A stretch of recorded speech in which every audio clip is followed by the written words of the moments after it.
MRO municipal commissioner వైద్యాధికారి సభ్యులతో కూడినటువంటి 3 సభ్యుల బృందం గజ్వేల్ పట్టణంలోని గర్ల్స్ హబ్, బీసీ హాస్టల్, కేజీవీపీ పాఠశాలలను, కళాశాలకు ఆకస్మికంగా తనిఖీ చేశారు.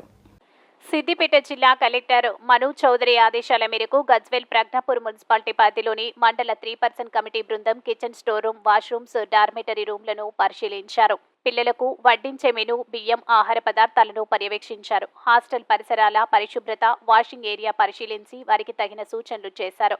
వైద్యాధికారిని ఆధ్వర్యంలో మెడికల్ క్యాంపు నిర్వహించి పిల్లలకు సీజనల్ వ్యాధుల పట్ల అవగాహన కల్పించి వ్యక్తిగత పరిశుభ్రత, సేఫ్ హ్యాండ్స్ వాష్ గురించి పిల్లలకు వైద్య బృందం మెడికల్ క్యాంపు నిర్వహించారు.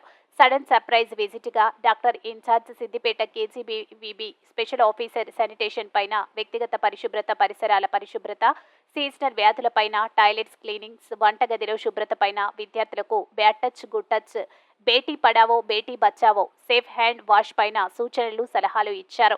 ఈ కార్యక్రమంలో doctor Srinivas, KGVB special officer Anuradha, municipality sanitary inspector Ravinder, Surender, epidemic cell సభ్యులు దేవసాని వాసుదేవ్, నిరూప మంచల, రేణుక, పాఠశాల ఉపాధ్యాయులు, సిబ్బంది పాల్గొన్నారు. ఫార్మసీలో ఎక్స్పైర్ అయిపోయిన డ్రగ్స్ ఎక్కడా కూడా ఉండకూడదు. దాని వాచ్ రిజిస్టర్ ప్రాపర్గా మెయింటైన్ చేయాలి.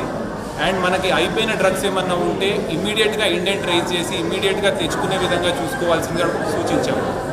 అదేవిధంగా మనకి డయాలిసిస్ పేషెంట్స్ ఎవరైతే ఉన్నారో వాళ్ళకి ఎటువంటి ఇబ్బంది కలగకుండా మనకి లిస్ట్లో ఈ వారం ఎవరైతే డయాలిసిస్కి రానున్నారో మొత్తం షెడ్యూలింగ్ కూడా ప్రాపర్గా చేసుకొని రోజుకి ఒక 5 సైకిల్స్ కంప్లీట్ చేసే విధంగా చూడాలని కూడా డాక్టర్స్కి సజెస్ట్ చేశాము.